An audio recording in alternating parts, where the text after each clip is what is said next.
Cubs, Akela here. Hope you're all doing okay and enjoyed the camp at the weekend, those of you who did it. I love the messy Nessie. Well done to those who sent in pictures to Hathy. I think she was very grateful and it made her feel a little less sad about not being able to go home. This week, you'll be pleased to know, is not a specific badge week. It's something which is going to be good and fun in the outdoors because the nice weather has returned. Don't know for how long though. Could link into the Navigator badge, but I'll get to that in a bit. What you're going to be doing is going on a treasure hunt, which, I mean, who doesn't like a treasure hunt? The only point is there is actually no treasure and it's not really a hunt, more of a walk, but we'll call it a treasure hunt anyway.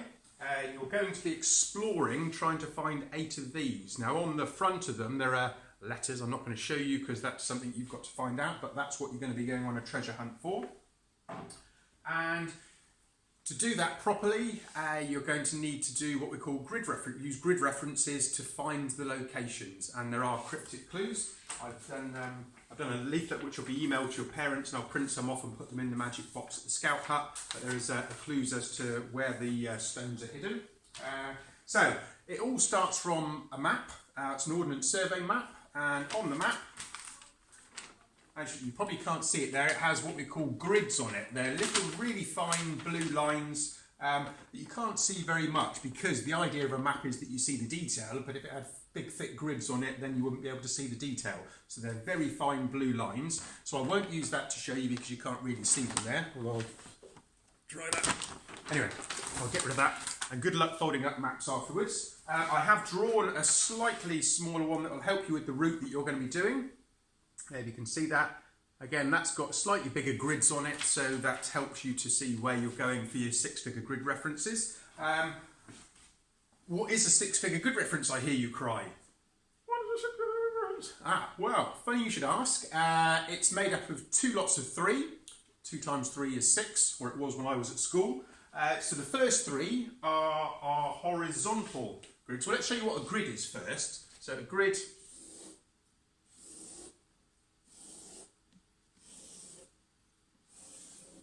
so we know that's not a grid, that's lines. These also are lines, vertical ones, but when you combine them, they make a grid. Okay, that is our grid. Now on a map, there are always numbers to help us identify what bits of the grid are what. So we're going along first, so our eastings, they're called on a map, or our horizontal lines, I'm going to call them. They will be called, so let's go from 32, 33, 34, 35, 36. That helps us know which one's which because they all look the same, don't they? And then going up, we won't do the same numbers because that can be confusing. So I will pick 71, 72, 73, 74, 75. Okay, often you'll find them, because the maps are quite big, you'll find them at both ends, so we might have that there as well. So it just helps you to locate it better. And similarly, we could do the same here if we wanted. We could write 32, 33, 34, 35, 36. The more of those you put on a map, the less, they have to go over something that's actually on the map, so the less you put on, the better. So that is a grid. Okay, so I mentioned we're using 6-figure grid references. That's what's used in scouting. You can have 4, you can have 8.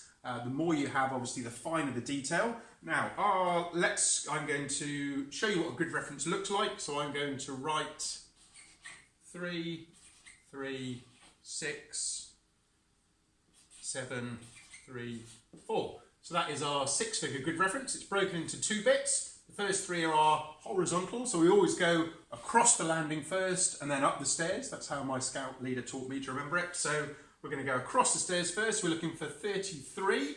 So there's 33. So I know that between 33 and 34, that's where I'm looking for my grid reference. The last little bit is the 6. So what you have to do is imagine that you divided this box into 10 equal spaces. So 1, 2, 3, 4, 5, 6, 7, 8, 9.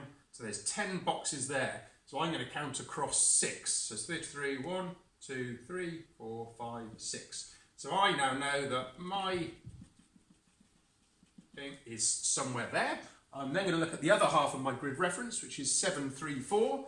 So I'm going to come up to 7, 3, and so I know that it's somewhere between that one and that one. So I carry these two lines up because I'm on 3, 3 something. So in that box, that's where my thing is hidden, whatever it might be. So let's carry that line to the 6 I've got there, so it's just over halfway in the box. And then the second part of this one, 7, 3, and then 4 tenths up. So again, I could divide this if I wanted to into 10. So 1, 2, 3, 4, 5, 6, 7, 8, 9, 10. And so it's 4 is just before halfway, so you can usually guess. So I know that halfway up is there, so I'm going to come down 1.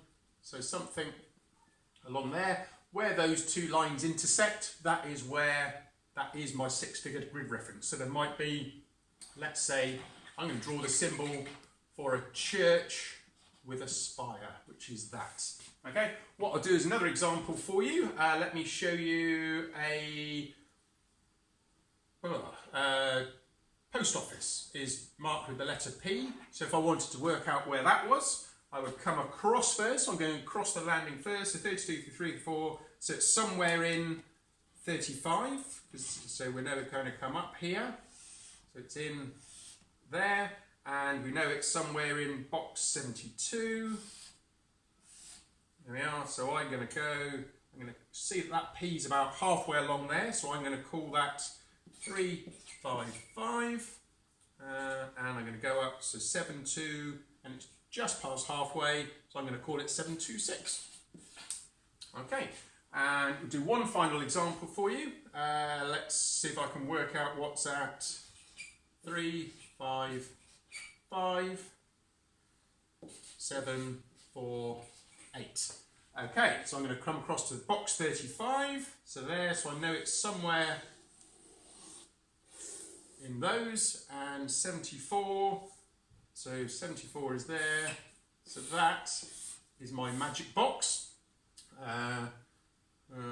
So 3, 5, 5, so we know 5 is exactly half of 10, so that's easy. So 3, 5, so I'm going to come halfway along here, do that one up, and 7, 4, 8, so this is 74, and 8's nearly 10, so I'm going to come back 2 bits from there. So that is my 6-figure grid reference. And that is it, Cubs. That is how to do a grid reference. I have emailed you a link to an Ordnance Survey, which is the company that makes these maps. There is an easy peasy guide to doing map reading and how to use it properly. If you do that, then certainly you get your stage 1 navigator badge, possibly your stage 2 if you do all of them.